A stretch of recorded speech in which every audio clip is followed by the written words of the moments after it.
요한계시록의 집필의 배경을 보면 예루살렘과 예루살렘 성전을 초토화시켰던 티투스 장군이 로마로 돌아가서 거기에서 황제가 됩니다. 그리고 그 티투스 장군을 이어서 도미시안이라고 하는 황제가 즉위를 하게 됐는데, 애당초 이 도미시안이라고 하는 황제는 기독교에 대해서 별로 관심이 없었습니다. 그러다가 이제 황제 숭배 사상이 주입이 되면서 황제를 숭배해라. 그런데 이런 것에 대하여 거부를 했을 뿐만 아니라 황제를 숭배하는 신상을 만드는 것을 놓고 예루살렘 성전으로 보내는 헌금을 이쪽으로 돌리라. 그렇게 명령했음에도 불구하고 이것을 불복종했던 것이죠. 그래서 이제 도미시안 황제가 경로를 하면서 로마의 신들이 분노를 했다, 이런 명목하에서 기독교인들의 재산을 몰수하고 또 추방도 하고 그리고 맹수와의 결투를 시키는 이런 일들을 서슴지 않게 되었습니다. 그런 배경 속에 사도 요한이 반모섬, 지금으로 따지면 파티노라고 하는 섬에 유배가 되어졌는데, 거기에서 하나님께서 환상과 계시를 보여주는 가운데 당시대 그리고 오고 오는 시대와 종말 천국에 대한 계시를 우리들에게 들려주는 그런 책을 쓰게 되었던 것이죠. 이 소아시아에 있는 7교회가 있는데, 당시의 표상일 뿐만 아니라 현재와 앞으로도 있을 교회들의 모습을 그렸다, 그렇게 봐도 지나치지 않으리라 생각합니다. 그래서 지중해 방향을 중심으로 해서 지금에 있는 터키 지역입니다만은 에베소, 소머나, 버가모, 두아디라, 사데, 빌라델비아, 라오디게아 7개를 시계 방향으로 예언의 말씀을 던지게 되었는데, 오늘 그 마지막 교회인 라오디게아 교회를 여러분들에게 소개해드리면 좋겠다. 왜냐하면 지금 한국에 처해져 있는 상황과 가장 흡사하지 않을까, 그렇게 생각이 되어졌기 때문에 그렇습니다. 당시에 이제 외부로는 로마의 박해가 있었습니다. 그래서 이제 변절자들이 속출하게 되었죠. 오늘날도 보면 일제시대 때의 박해, 공산당의 박해, 또 그런 것을 통해서 남하했던 사람들이 이 남쪽에서 교회를 다시 세워가기도 했고, 그런 시대상들을 우리가 알고 있을 뿐만 아니라 가장 핍박이 없었던 시대는 1970년도대입니다. 그런데 이 1970년도대에 박해가 없으니까 교회의 교세가 빌리그레암 집회라든지 또 여의도 집회 같은 것을 통해서 2배로 성장을 하게 됐죠. 그런데 이제 어떤 조직이 자꾸 비대해지는 것을 정부나 사회가 위협의 요소를 느끼게 되면서 여러 가지 이제 박해 또 핍박을 하기 시작했습니다. 그래서 대표적으로 언론이 우리 기독교를 많이 공박했던 것들을 볼 수가 있습니다. 그러나 어느 시대든지 공격을 받으면 어떤 현상이 나타나느냐 하면 수는 적어지는지 모르지만 안으로 똘똘 뭉치면서 견고해지게 되어져 있습니다. 그래서 박해로 무너지는 데는 많지 않죠. 왜냐하면 수적으로는 열세를 얻게 될지 모르지만 그 안에 있는 내부의 결속력은 단단해지기 때문에 그렇습니다. 정말 무서운 거는 외부의 박해보다는 내부의 적이죠. 그 내부의 적에 부딪혔던 교회가 라오디게아 교회입니다. 바울의 동역자였던 에바브라가 이 라오디게아 교회를 설립을 했는데, 이 라오디게아라고 하는 이 도시는 교통의 여지여서 상업이 발달하다 보니까 이 부유한 도시였고요. 또 의과대학이 있었습니다. 특별히 안과가 유명했다고 하고요. 더더군다나 이제 우리 이 히에라볼리서부터 온천이 이제 내려왔어요. 그러다 보니까 치료하는 목적으로 아주 번성했던 곳입니다.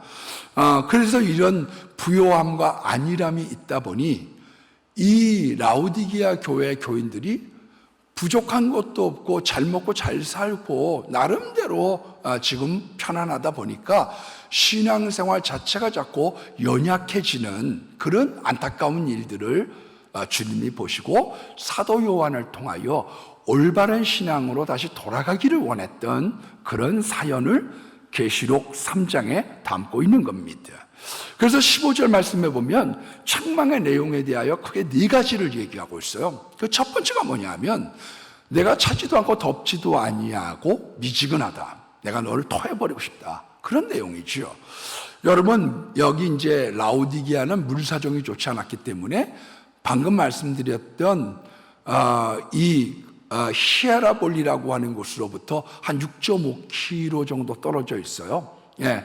근데 거기에는 온천에 있는 물들이 한 6.5km 정도 오다 보니까 뜨거운 물들이 식어져 버린 거죠. 우리로 따지면 유성원천이 온탕이잖아요. 그걸 이제 계룡스파텔이 받으면서 한 2도 정도 이 온도가 떨어져 있다고 그래요. 근데 이제 보온 같은 것들이 잘 되어져 있지만 당시는 노천으로 흐르는 것이다 보니까 물이 미지근해질 수밖에 없었고, 또 생수는 골로새로부터 공급을 받았는데 그 시원했던 생수는 이 라오디게아쯤 오게 되면 미지근해졌다. 그러니까 너희들이 좀 뜨겁든지 너희도 좀 차갑든지 그렇게 하지, 참 내가 너희들의 그 미지근한 신앙을 참 못 견뎌하겠다. 그 주님의 심정을 토로하셨던 거죠. 여러분, 현재 이것을 설명하려고 하면 장로교와 감리교로 비교해서 말씀드리면 좋을 것 같다. 왜냐하면 이 장로교는 사실상 이성 중심입니다. 믿음을 강조하고 이성적인 교파예요. 그래서 잠언서 17장 27절 말씀에도 명철한 자는 냉철하니라. 그러니까 설교 중심적이죠. 인간의 이성에다가 호소를 하는 거예요. 칼빈은 뭐라고 얘기를 했느냐 하면, 이 오르간이 당시에도 있었습니다마는 마귀의 휘파람통이라고 생각했어요. 감정이 호소해서 지성적인 것을 받아들이는데 장애를 느낀다고 봤다는 거죠. 그래서 우리 이제 개신교, 장로교는 어떠냐 하면, 사실 왜 목사 가운을 입게 되느냐, 이거 원래는 학사 가운이죠. 당시는 이제 신과대학부터 대학이 설립이 되다 보니 말씀에 대한 권위가 갖고 정확한 말씀을 증거한다라고 하는 의미로 가운을 착용을 하게 되었던 겁니다. 공부를 의미한 거죠. 성경에 대한 연구. 그래서 우리 장로교는 부흥회라고 얘기하지 않고 사경회라고 얘기합니다. 성경을 어떻게 연구하고 하나님의 말씀을 우리가 어떻게 받아들일까를 궁구하고 있는 것입니다. 거기에 비해서 감리교는 인간의 이성보다는 감정적인 게 강합니다. 그래서 성령과 사랑에 대한 것을 아주 강조하죠. 기도 중심적이고 성령 중심적인 것들을 볼 수가 있습니다. 그래서 눈물이 있고 찬양이 있고 이와 같은 배경을 보는 거죠. 그러니까 너희들이 정말 이성적으로 하나님을 좀 잘 어떤 분이신가를 알든지, 아니면 너희들의 감정적으로 하나님을 찬양하고 하나님을 높여드리는 그런 열정이 있든지, 너희들 그것도 아니고 저것도 아니고 신앙에 냉랭해져 가는 가운데 미지근해지면 안 된다는 거예요. 미지근해지는 가운데는 병충해가 일어나서 변질이 되기 시작한다는 거죠. 여러분, 찬거는 주인의 마음을 시원하게 한다고 했습니다. 그래서 잠언서 25장 13절에 있는 말씀에 보면, 충성된 사자는 그를 보낸 이에게 마치 추수하는 날에 얼음 냉수와 같아서 그 속을 시원하게 해준다. 여러분, 그래서 어떤 사람들 같이 일도 시켜보고 이러면요, 여름 냉수와 같은 사람이 있어요. 알아서 일을 착착착착 정말 잘해서 매끄럽게 만드는 사람이 있는가 하면, 어떤 사람은 시댁일도 비슷하겠습니다만은 그냥 애매기고 끈질기게 이러다가 마지못해 하고 이런 사람들이 있어요. 여러분, 충성된 사자와 같이 냉수와 같이 시원한 삶을 하나님 앞에 드린다는 건 얼마나 귀한 일인지 모릅니다. 하나님의 일을 할 때, 야, 내가 정말 하나님을 좀 시원하게 하는 사람이냐? 굉장히 한번 생각해 볼 필요가 있는 거죠. 여러분, 우리가 더운 것은 맛있게 하고 또 생명력이 있고 부흥을 하게 합니다. 예, 그래서 우리가 왜 음식을 데워 먹습니까? 맛이 있거든요. 예, 우리에게 뜨거움이 있다라고 하는 건 참 귀한 거예요. 그래서 로마서 12장 11절 말씀해 보면 부지런하여 게으르지 말고 열심을 품고 주님을 섬겨라. 우리들에게 열심을 가지고 있다, 뜨거운 마음을 가지고 있다, 열정을 가지고 있다, 복된 일입니다. 하나님을 섬기려고 너희들이 말씀을 상고할 땐 좀 그렇게 살아갔으면 좋겠다는 거예요. 요즘에 이제 사실 저도 이제 은퇴가 한 7년 정도 남다 보니까 우리 목사님들은 이미 이전부터 자꾸 목회를 일찍 시작한 분들이어서 그런지 모르지만 은퇴 얘기를 많이 하세요. 예, 그래서 은퇴 이후에 뭐 할 거냐 저한테 물어보시는 분들도 적지 않습니다. 그럼 저는 그렇게 얘기해요. 저는 앞으로 은퇴하면 후배 목사님들의 영적인 성장을 위하여 쓰임받고 싶습니다. 예, 하나님이 센터도 하나 주셨으면 좋겠고요. 또 잘 먹여서 또 말씀을 공급했으면 좋겠고요. 저는 아직 힘이 남아 있습니다. 힘이 남았다. 그 힘이 남았다는 말은 다른 말로 얘기하면 열정이 아직까지 남아져 있는 거죠. 저는 낚시를 다닌다, 어떤 사람 놀러 다닌다, 골프 치러 다닌다, 그걸 나무라고 싶은 마음은 없어요. 여생을 즐기겠다는데 그걸 나쁘다고 얘기하고 있는 건 아니지만 내가 사는 이유, 내 마음에 사명의 불이 있는지, 내 마음에 뜨거운지, 그거는 우리가 한번 점검해 볼 필요가 있는 거죠. 내 마음에 주님을 향한 열정을 가지고 있느냐. 1869년도에 독일의 프레드릭 골츠라고 하는 이 생리학자가 개구리를 갖고 이런 시험을 했습니다. 당시에 영혼이 있느냐에 대한 그런 자유주의의 여파로 말미암아 그런 것들이 회의를 느끼게 될 때 인간의 영혼에 대한 실험을 해보고 싶었던 골츠라고 하는 유명한 생리학자가 있습니다. 그런데 이 사람이 우리가 알고 있는 것처럼 개구리 시험을 하게 됐던 거죠. 개구리를 갖다가 물에다 집어넣고 온도를 갖다 높여봤습니다. 그런데 이 뇌가 없는 개구리는 그냥 뜨거운 데 익숙해져서 죽어버리고요. 뇌가 있는 개구리는 거기를 탈출하는 거예요. 뛰어나오는 거예요. 여러분, 우리가 영적인 사람이 됐다, 영적인 뇌가 있다는 건 어떤 걸 의미하느냐?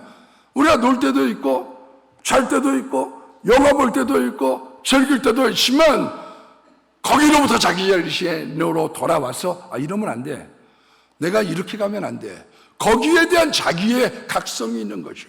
마치 학생이 마냥 노는 것이 아니라 놀다가 내가 지금 이건 아니야, 여기까지만 하고 내가 내 이 본분을 해야 돼. 사람들에게 있어서 이 끈을 가지고 있다라고 하는 건 굉장히 중요한 겁니다. 내게 열정을 가지고 있다, 내가 정말 영혼을 가지고 있다는 건 굉장히 중요한 거죠.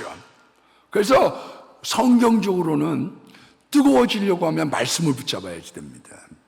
에스라엘 성경의 개혁이, 종교 개혁이 뭐냐? 말씀에 대한 연구예요. 말씀.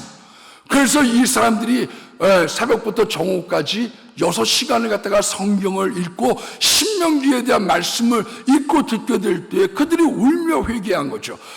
어디로부터 진정한 신앙의 갱신과 마음의 뜨거움이 생겨지느냐 하면 이 말씀에 대한 연구가 우리도 하여금 불타는 열정을 갖다 주고 있는 것입니다. 여러분, 그렇기 때문에 엠마오로 갔던 두 제자들이 예수님 호련히 지게 됐을 때에 누가복음 24장 32절에 이렇게 얘기합니다. 우리에게 성경을 들려주실 때에, 풀어주실 때에 우리의 마음이 뜨겁지 아니하더냐. 그래서 성경 공부를 하면서 성경은 이런 거예요. 설교를 통하여 하나님의 말씀을 풀어주게 될 때 우리의 마음이 사실은 뜨거워져야 되는 거죠. 내 마음 가운데 열정, 내 마음 가운데 끓어오르는 하나님을 향한 사명이 있기를 원하는 거예요. 그래서 누가복음 12장 49절의 말씀에 보면 주님께서 이렇게 말씀하십니다. 이 불이 붙었으면 내가 더 이상 무엇을 원하리요? 맨 처음에 불 붙이기가 어려운 거예요.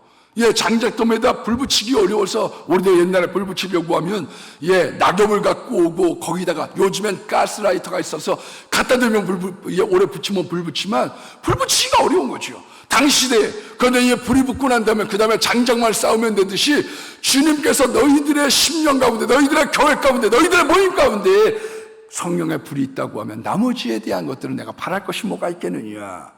여러분, 성령의 불이 없이는 아무것도 할 수가 없습니다. 그런데 오늘 이 라오디게아 교회는 이 성령의 불이 꺼져가고 있는 거죠. 미지근해져 가고 있는 거죠. 그래서 17절에 나는 부요하다, 부족한 것이 없다나 실상은 너희들이 곤고한 자다, 가련한 자다. 가련한 자다, 네 자신이 어떤지를 알라고 성경은 말씀하고 있는 거예요. 여러분, 사람이 부유하다고 해서 곤고하지 않은 게 아니에요. 사는 게 피곤한 거죠. 나 지금 이렇게 옛날보다는 자가용을 타고 다니니까 걸어 다닐 때보다는 편한 거고, 핸드폰 있으니까 옛날에 전화 걸려고 공장 전화버스 가는 것보다 편하고, 지금은 다리미 옛날에 자봉들 발로 하고 막 그랬잖아요. 그런데 지금은 얼마나 모든 것들이 편리해요. 왜 이렇게 편리해졌는데 왜 이렇게 사는 게 피곤하냐 이거야. 만사가 귀찮고.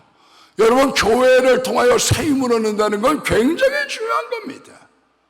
예배가 지루하지 않고 교회의 일이 기쁨과 능력이 있다는 건 아주 중요한 거죠. 지금 여기에 있는 이 라오디게아 교인이 부유하고 부족한 게 없는데 피곤해, 지루해, 삶에 재미가 없어요. 제가 여기 둔산제일감리교회 문상호 목사님하고 비슷한 연령이에요. 한 번은 비슷한 우리 친구 목사님들 3명이서 아니 어떻게 청년이 4,000명이 모이냐, 그래 한번 한수 한번 배우러 간 적이 있어요.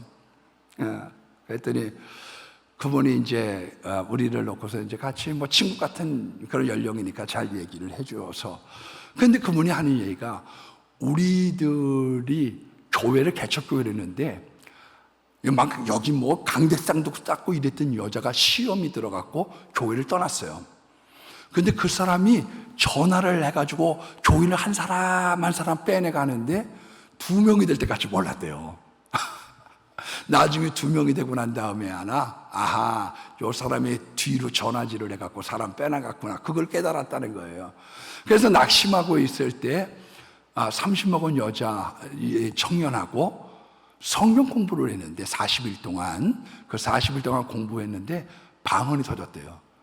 그랬더니 은혜 받았다고 어디 가서 자기 같은 사람 한 명을 또 데리고 오더래요. 그래서 40일 공부를 또 했고, 그게 이제 2명이 되고 4명이 되고 8명이 되고 자꾸 불어나서 오늘 이렇게 되게 됐습니다. 그러면서 이거는 액기 쓰여서 말씀드리는 거 참 곤란한데요 이러면서 우리가 같이 대전에 있으니까 그러면서 하는 이야기가 핵심은 방언 터뜨리는 데 있습니다. 그래서 15일째가 되면 준비되었던 구역장님들하고 이 팀장들이 와가지고 막 한번 방언 터지면 이 사람들이 뭐가 이게 있구나, 예수 믿는다는 게, 그러면서 교회에 정착을 하면서 우리가 부흥이 됐다는 거예요. 근데 얼마 전에 이제 제가 대전 기독교연합회 일을 하다가 같이 이제 일을 맡은 게 있어서 앞자리에 앉았길래 문 목사님이 저를 기억하시는지 모르겠습니다만은, 그랬더니 제가 신 목사님 왜 기억 못합니까? 대충 그렇게 말씀하셔요. 대화하는 가운데 목사님, 그때 우리 40일 공부에 대해서 방언 터뜨리는 게 목적이라고 했는데 우리 교회는 진짜로 목사님 교회보다 방언 더 잘 터뜨립니다. 심야기도 갔다 오고 수련회 갔다 오고, 심지어 우리 전화하다가도 방언 터뜨려. 방언 받고 싶으면 따로 하라고 그러면 우리 방언 잘 터뜨리는데, 아니 왜 우리 교회는 이렇게 성장이 더디죠? 그랬더니 내가 한번 물어봤더니 그분이 하는 얘기가, 목사님, 우리 교회는 지루한 모든 것들은 다 빼버렸어요. 내가 청년부 갈 때 예배 지루해 죽겠고, 근데 성만 찬양 막 1시간 반씩 하는데 얼마나 지루한지, 그 내가 크면서 지루했던 모든 것들은 다 빼버렸습니다. 교회는요, 신나야 돼요. 교회 와가지고 신나지 않고 여기 와서 지루하고 따분하고 여러분, 봉사라고 하는 것들이요 굉장히 좋은 겁니다. 많은 사람들이 교회에 와가지고 세상 일도 피곤한데 교회에서 또 일을 시켜? 아이고 죽을 맛이지. 그래갖고 아니 그거는 우리가 나가서 일하고 헌금했으면 사례받은 목사님들이 해야지, 교육자들이 해야지. 이걸 내가 이건 말이 안 되는 거 아니야? 이렇게 생각을 하는 거죠. 교회 일이라고 하는 게요, 굉장히 사람을 뜨겁게 하고 기쁘게 하는 거예요, 여러분. 어저께 우리가 권사님들이 김장을 했더니 장로님 한 분이 그런 말씀을 하셔요. 아유, 교회가 북적거리니까 좋아요. 자주 일했으면 좋겠어요. 그랬더니 옆에 있는 권사님 한 분이 그러면 너무 몸이 힘들어요. 여러분, 몸은 힘들지만 마음이 기쁘고 보람이 있어요. 주의 일은. 그 마음에 이 은혜, 그래서 교회는 적절한 조화가 있어야 돼요. 한 달은 큰일, 또 한 달은 좀 작고, 크고 작고, 크고 작고. 그래서 교회가 한 달에 한 번 정도씩은 행사가 있고, 크고 작은 것을 통해서 리드미컬하게 가면서 우리들의 신앙을 잘 간직한다는 게 중요한 거예요. 그런데 사람들이 교회 나와갖고 피곤해. 가뜩이나 피곤한데 더 피곤하게 자꾸 요구를 한다고 생각하니 이 사람 라우디게아 교인들이 너희들 뭐 부족한 것이 없다고 그러는데 왜 이렇게 피곤해하냐? 왜 이렇게 공고해? 두 번째가 가련하다는 거예요. 슬픈 마음이 들 정도로 가엾고 불쌍한 거죠. 그래서 여러분, 교회 나와서 돈 있다고 불쌍하지 않은 게 아니에요. 저 사람 부족한 게 없는데 불쌍한 사람들이 교회 속에 있는 거예요. 참 불쌍해, 저 사람. 불쌍한 사람이 있어요. 세 번째는 가난한 사람이 있다는 거예요. 여러분, 교회는 어떠냐 하면 영적인 가난뱅이가 있고 육적인 가난뱅이가 있어요. 가난뱅이가 자본주의가 지금 교회에 들어와가지고 모든 것을 돈의 자체로 우리가 지금 보고 있어요. 그래서 이번에 월드컵 보니까 음바베가 뭐 1,500억이니, 몸값이, 손흥민이가 157억이래네요. 알고 계셨어요? 몸값이 157억이라느니. 이래서 자본주의로 들어왔기 때문에 우리들의 모든 기준이 자꾸 물질적으로 가서 물질의 부요함과 가난함만을 얘기하고 있습니다만은 인격의 부요함이 있고 지혜의 부요함이 있고요, 신앙의 부요함이 있는 거예요. 어떤 사람 믿음의 부자가 있어요. 그래서 불로 연단한 금을 사서 너가 부요한 사람이 되라는 거예요. 여러분, 시련이라고 하는 건 외발로 오지 않습니다. 욥이라고 하는 사람 고통을 보면요, 자식, 그 다음에는 재산, 건강, 가정, 그 다음엔 친구가 충고를 하는데 친구의 친구가 자기 마음을 아주 후입하는 거죠. 야, 인마, 내가 그럴 줄 알았다니까, 너. 위로를 하러 와가지고 마음을 찌르는 거죠. 넌마 자식아, 너 그런 거 아니었어, 마. 그러면서 마음을 갖다가 시작한 거죠. 내 마음 알아줄 사람이 없는 거예요. 그게 지금 욥이 가지고 있는 고통인 거죠. 불행이라고 하는 것이에요. 그리고 권투하고 비슷해요. 한 번 맞으면 한 번으로 때리고 가만히 있는 게 없어요. 내가 한 번 때리면 그 다음에 막 연타로 막 들어와서 우리가 KO가 되고 다시 못 일어나도록 몰고 들어옵니다. 마귀는 그렇게 우리 몰고 들어가는 거예요. 제가 언제 한번 신방을 가서 보니까 사업에 실패를 했는데 식당을 400평 정도를 했어요. 그거 얼마나 큰 거예요, 식당에 400평이면. 그런데 이분이 사업에 실패를 했는데 제가 신방 가서 보니까 지가 당간세방에서 눈이 어두워가지고 더듬 이러고 앉아있어. 그래서 제가 한 가지만 잃으세요. 돈을 잃었으면 돈만 잃어야 되는데 돈 잃고 그 다음에는 가정 잃고 건강 잃고 신앙 잃고 인생 잃고 자식 떠나면 그게 무슨 문제입니까? 여기로부터 치열하셔야 돼요. 이것 때문에 계속 피가 나면 안 되고요, 여기까지만 손해봐야 되고 여기까지만 치열해야 됩니다. 정성 가지러 간 사람들 다 그런 거죠. 돈만 내가 오늘 이거 이런 걸로 끝나면 돼.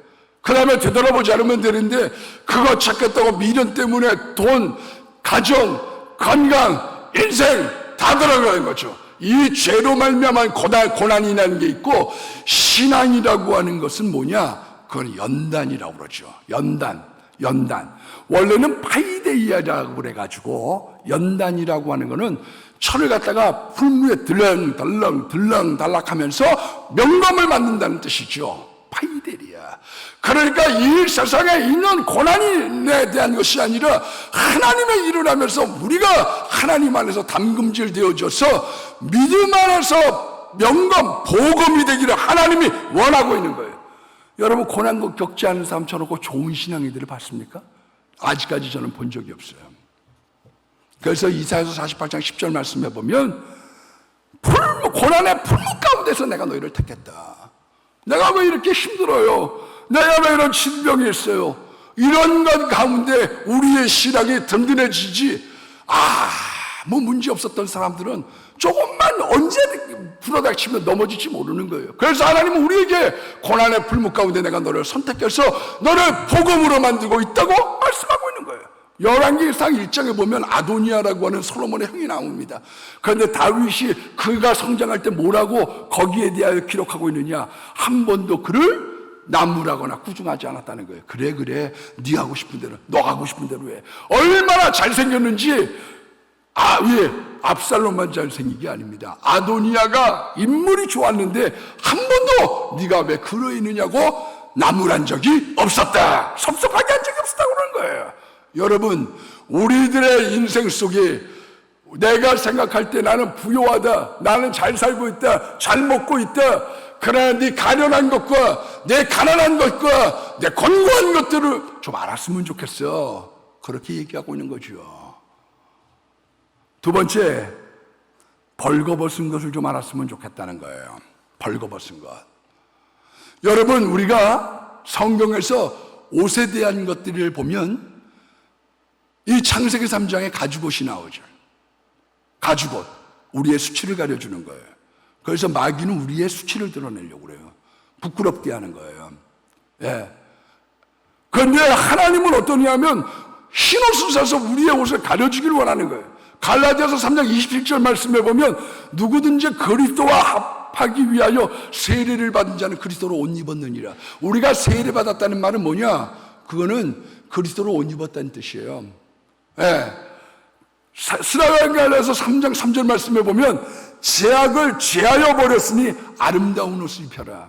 우리가 회개하고 난 다음에는요, 우리가 보혈로 빤 아름다운 옷을 입는 거예요. 아름다운 옷. 그리고 이사야서 6장 61장 10절 말씀에 보니까 찬양의 옷이 있어요. 제가 요즘에 찬양 때문에 기도를 많이 합니다. 비염 때문에도 그렇고 영적으로 좀 이렇게 가로막는 것도 있고, 하나님 저 찬양의 옷을 다시 입혀주세요. 찬양이 좋아야 돼. 찬양이야. 제가 이제 그 청년 때 성가대 쓸 때 우리 지휘자 선생님이, 야 상유야, 내가 넌 음악을 알아. 제가 무슨 음악을 알아요? 음악 전공한 것도 아닌데. 아니야, 음악을 알아. 월요일, 화요일 노래할 음악을, 찬양의 옷이 있어. 찬양이요. 로마서 13장 12절 말씀에 보면 빛의 갑옷이 있습니다. 어두움의 세력으로부터 막아주는 갑옷. 에베소서 6장에 보면 복음의 전신갑주가 있어요. 영적인 싸움터죠. 영적인 싸움터. 그러니까 마귀의 존재를 모르는 사람들은 무장을 왜 해야 되는지 모르는 거예요. 내가 왜 이런 일을 당했지? 의도맞고 난 다음에 내가 왜 이런 일을 당했지? 멍청하게 있다가 의도맞는 거예요. 그래서 성경은 복음의 전신갑주를 입어 무장해. 요한계시록 16장 15절 말씀에 보면 누구든지 자기 옷을 지켜 벌거벗고 다니지 않은 자들은 복이 있다. 우리가 옷 뺏기지 말아야 돼요. 우리 어린이 동화에 선녀와 나무꾼 있잖아요. 마귀는 나무꾼 같은 거예요. 우리의 옷을 뺏어서 감춰. 그래서 하늘로 못 올라가는 거예요. 우리가 천국에 입장을 하게 될 때 뭘 보고 입장하느냐? 그리스도로 옷 입었느냐? 예복을 입었느냐? 그걸 가지고 우리가 천국에 입장을 하는데 그 옷을 빼앗는 거예요. 그러니까 너희들 지금 헛개비 신학이야. 교회를 다닌다고 하고 라오디게아 교인이라고 얘기하지만 네가 벌거벗은 수치를 가지고 있어. 너 지금 그리스도로 옷 입는 게 아니라 지금 네가 나무꾼에게 뺏겨갖고 있는데 너 그거 모르고 혼자 목욕하고 앉아있으면서 내가 지금 잘 지내고 있다고 생각하는 거야. 너 지금 깨달아야 된다니까. 그렇게 얘기하고 있는 겁니다. 네 번째는 눈먼 것을 알아라. 영적인 소경이 있습니다. 바리새인이 돼가는 거예요. 안에는 믿음은 없어지는데 겉에는 형식만 남은 거죠. 그래서 마태복음 23장 1절로 36절의 말씀에 보면 바리새인의 신앙에 대하여 이렇게 얘기합니다. 말만 하고 행치 않아요. 무거운 짐을 남에게 지우고 자기는 손가락 하나 까딱하지 않아요. 외식합니다. 믿음은 없는데 겉만 꾸며요. 예, 없는데 거룩 그 다음에 천국문에 자기도 못 들어가고 남도 못 들어가게 해요. 교인들을 더욱 지옥 자식이 되게 해요. 그리고 가치 구덩이에 빠지는 거죠. 같이 멸망해요. 하루살이는 걸러내고 낙탄을 삼켜버려요. 그래갖고 중요한 거에 대해서는 별로 관심 없고 요만한 어디 저희 가가지고 그런 거 하나 들춰내가지고 이게 문제고 저게 문제고 그렇게 얘기하는 거죠. 그리고 겉은 깨끗하고 속은 탐욕과 방탕이 가득하니 너희로 회칠한 무덤이다. 그렇게 말씀하고 있는 거죠. 그래서 영적 소경이 되면 안 됩니다. 믿음 빼앗기는 영적 소경이 되면 안 돼요. 그거를 성경이 우리들에게 말씀하고 있는 거죠. 요즘에 제가 장로님감을 뽑게 해달라고 기도를 하게 합니다. 여기 보니까 문창교회 장로님들이 열심입니다. 장로님 할 때 한 달에 한 20여만 원씩 들어가요. 와서 그냥 신방할 때 음료수 사가야죠. 거기 목양장로라는 걸 하거든요. 한마디로 부목사 일을 장로님들이 하는 거예요. 전화해가지고 유집사 같이 신방 가요 이래가지고 몇 명 모아가지고 그런 일들을 하는데도 3번을 장로님을 한 번도 못 뽑았어. 그래서 다음번 장로 뽑을 땐 지금 4명밖에 안 남아가지고 그 큰 교회가 내가 다음엔 교인들한테서 엎드려가지고 울면서 호소하려고 그러는데 장로님들 뽑게 해달라고 그런다는 거예요. 저는요 장로 뽑자는 이야기를 보면서 장로에 대한 나름대로의 기준이 있습니다. 그건 남자도 상관없고 여자도 상관없어. 그걸 교회에 있는 사람들 중에 어떤 사람들이 뽑혀져야지 되느냐에 대한 나름대로의 기준이 있습니다. 첫 번째는요, 예수님을 사랑하고 교회를 사랑하고 목사를 사랑해야 돼요. 목사 장로를 사랑해야 돼요. 에베소서 5장 보자. 그러면 에베소서 5장을 교회 같은 가정, 가정 같은 교회. 그래서 교회와 가정을 동일시해 가지고 사도 바울이 교회에 대한 론을 정립을 했습니다. 그러니까 신학의 교회론의 백미가 뭐냐? 에베소서예요. 여러분, 사람이 결혼했습니다. 장로님 결혼했어요. 그러면 아내가 하나님 사랑하고 두 부부가 가정을 사랑해야지. 내 새끼들하고 내 가정을 사랑해야죠. 그리고 부부가 사랑해야 됩니다. 목표가 있죠. 우리가 35서부터까지는 우리가 요렇게 하고 40살까지 우리가 집장만 하자. 그리고 전원주택은 난 갖고 싶어. 그리고 자녀 교육은 이렇게 했으면 좋겠어. 강남은 어떻게 교육을 하냐면 강남, 대치동 같은 데는요 한 명에게 과외 선생님이 다 달라붙는 거예요. 영어, 수학, 국어. 그래서 재수 있는데 왜 이렇게 나는 맴돌고 앉아있지? 맴돌 수밖에 없는 게 거기에 있는 애 하나를 잡아놓고 여러 명의 선생들이 달라붙어 있으니까요. 우리가 거기를 비교할 필요 없어요. 우리에게 맞는 설계하면서 우리의 목표가 어디에 있느냐? 주님께서 말씀하셨어요. 교회의 설립 목표, 그 영혼 구원에 있는 거예요. 그 영혼 구원이라고 하는 대의 명목 속에 우리가 하나님 안에서 나가는 거예요. 어떤 걸 정해놓고 난 다음에 교도소 선교 정했다. 맨 처음엔 좋아해도요. 좀 지나보세요. 우리는 교도소만 설교해야 되나요? 그런 말 나와. 그런데 우리가 모든 목표, 예수 그리스도의 복음을 전파하고 영혼을 건져내야겠다고 하는 이 목표 속에서 교회가 세워지는 거예요. 가정도 교회도 평탄할 때가 있고 칠순잔치하면서 다 좋다고 얘기할 때가 있지만 거친 바다가 있고 파도가 있을 수가 있는 거죠. 거기에 산산조각 나는 데가 있는가 하면 그런 어려운 일들을 통해서 가정의 애정이 깊어지고 조항지처가 되는 경우가 나타나는 거예요. 자녀들의 부모 불평이 있을 수 있죠. 왜 편애하느냐? 왜 우리 집은 가난하냐? 나는 과외를 왜 선생을 갖다 한 명밖에 안 붙여주느냐? 유리창을 깨기도 하고 도둑질하는 사람들도 있는 거죠. 자녀들 중에. 교회도 불평이 얼마든지 있었어요. 문제 없는 교회가 어디 있겠어요? 문제 없는 가정이 없듯이 문제 없는 교회라고 하는 건 이 세상에 존재할 수 없어요. 그러나 엄마는 달라야 돼요. 애가 말썽을 피고 불평을 하면 같이 따라가서 아이고 넌 어떻게 하는 게 네 애비하고 똑같냐? 어? 그렇게 하면 가정이 되질 않아. 거기에 있는 자녀를 삐뚤어지지 않도록 다독거려주고, 저 집 울면 빨리 내가 가서 전맥해야 되겠다고 생각해서 막 구역장이 그런 거 아니에요? 저 집 울어야 돼. 말씀에 대한 이 교인, 우리 구역원들이 이거 배가 고프지 않을까? 영적인 배가 고프지 않을까? 거기에 대한 마음의 근심과 거기에 대한 열심이 있어야 되는 거지요. 여러분, 사춘기에 사람 잘 만나야 됩니다. 불평은 사춘기에 많아요. 그래서 사춘기가 되면 친구 잘못 만나면요, 헤어나기가 쉽지 않아요. 한마디로 신앙을 조지기가 쉬운 거죠. 왜? 잘못된 길로 걸어가거든요. 왜 제가 잘해도 공부하던 애가 왜 잘못되느냐? 지금 친구 잘못 만난 거예요. 사춘기에 친구 잘못 만나야 됩니다. 바리새인이 왜 문제가 되느냐? 배나 지옥자시로 만드는 거예요. 한두 명 거기에 집중을 해. 그리고 그 사람 약겨줘. 그러니까 그 사람 좋아. 그것만 바라보고 그 사람처럼 그 길을 가고 있는 거죠. 목사에게 사랑을 받으면 목사가 되고요, 장로님에게 사랑받으면 장로님 되고요, 교수님에게 사랑받으면 교수님 되고요. 여러분, 사람은 깡패에게 사랑을 받으면 깡패가 됩니다. 형, 필요하냐? 그러면 깡패 되는 거예요. 여러분, 바리새인에게 사랑받으면 바리새인 됩니다.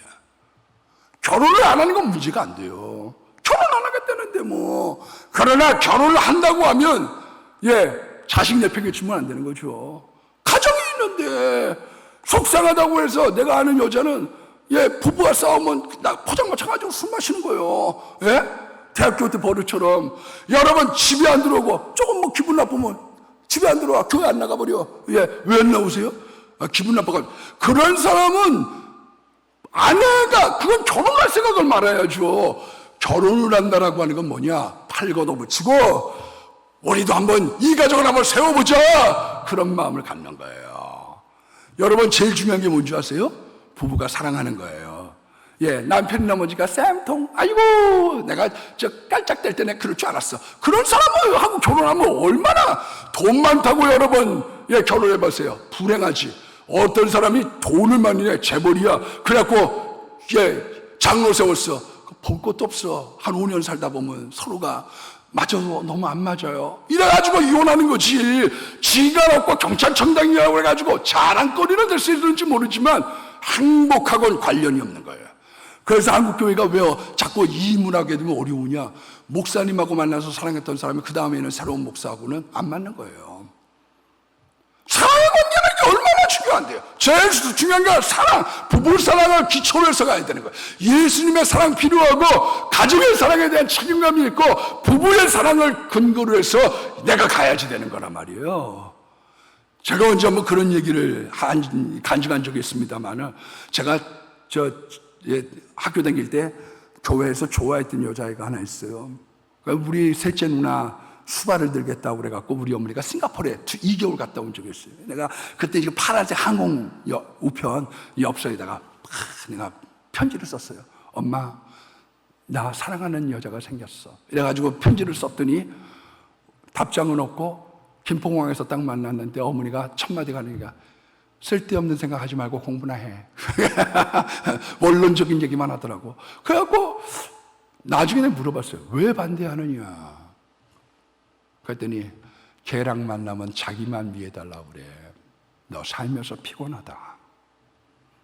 3년이야 좋겠지. 예쁜 여자가 지금이야 좋겠지. 그러나 네가 살아보면 너 피곤해.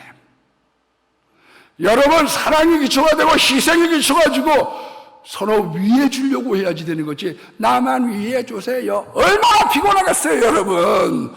다투는 여인과 사는 거는 이어떨어지는 물방울인 거예요. 다투는 여인과 함께 사는 것보다 움막에서 광야에서 혼자 사는 게 나은 거예요.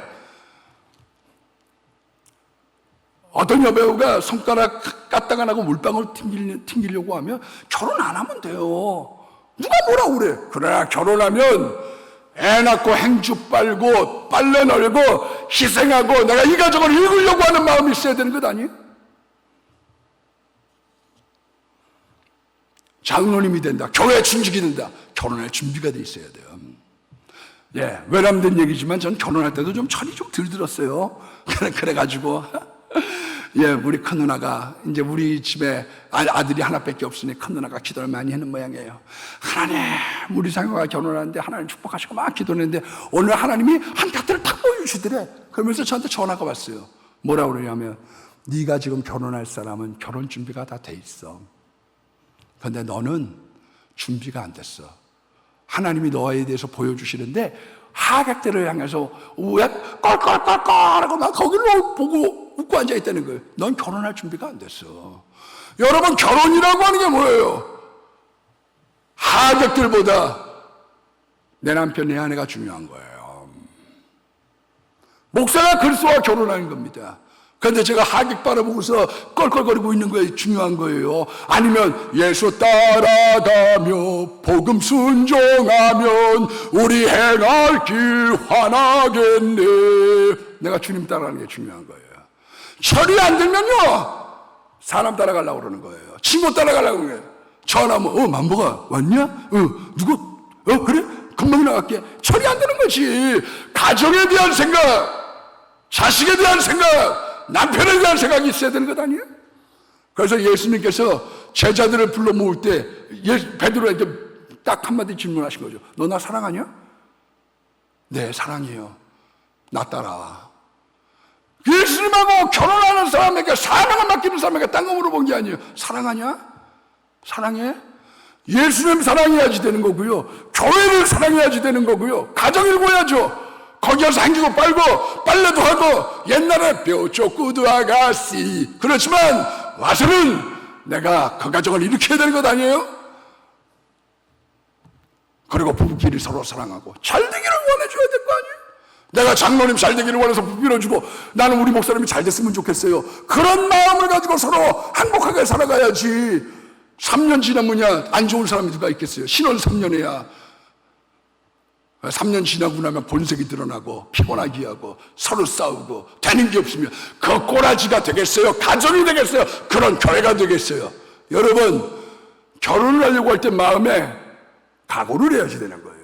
그래서 사람들이 존경하는 거고, 그래서 사람들이 인정하는 거고, 하늘의 영광의 면류관이 있는 거예요.